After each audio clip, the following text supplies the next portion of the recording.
இன்றைய தினம் இதே புரட்சி தலைவி அம்மாவுடைய 78வது பிறந்தநாள் விழா நிகழ்ச்சி தலைமை கழகத்திலே எழுச்சியோடு மூத்த தலைமை கழக நிர்வாகிகள் மற்றும் தலைமை கழக நிர்வாகிகள், மாவட்ட கழக செயலாளர்கள்,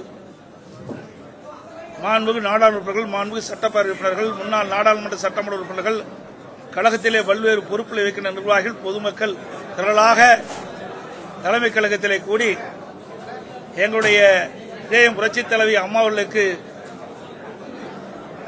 மலர் மாலை அணிவித்து மலர் தூவி இன்றைக்கு பிறந்தநாள் விழாவை எழுச்சியோடு நாம் கொண்டாடி இருக்கிறோம். இன்றைக்கு நடைபெறுகின்ற சட்டமன்ற பொதுத் தேர்தலை ஒட்டி ஏற்கனவே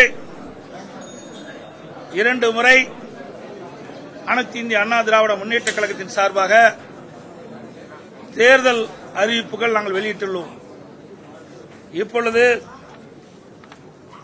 அனைத்து இந்திய அண்ணா திராவிட முன்னேற்ற கழகத்தின் சார்பில் 3வது கட்ட தேர்தல் அறிவிப்புகள் வெளியிடுகிறோம். அறிவிப்பு 1, திரு ஸ்டாலின் தலைமையிலான நிர்வாக திறனற்ற விடியா திமுக ஆட்சியில் கடந்த 5 ஆண்டுகளில் அத்தியாவசிய பொருட்களின் விலைவாசி விஷம்போல் ஏறி மக்கள் கடுமையாக பாதிக்கப்பட்டுள்ளனர்.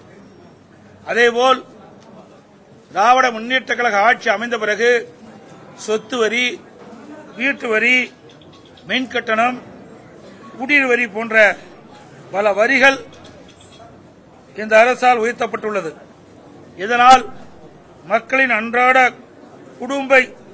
குடும்ப சுமை பன்மடங்கு அதிகரித்துவிட்டது. எனவே மக்களின் சுமையை குறைக்கும் வகையில் அனைத்து இந்திய அண்ணா திராவிட முன்னேற்ற கழக ஆட்சி அமைந்தவுடன் ஒவ்வொரு குடும்பத்திற்கும் கருணை தொகையாக 10,000 ரூபாய் வழங்கப்படும். அறிவிப்பு 2, வேலைவாய்ப்பு அலுவலகங்களில்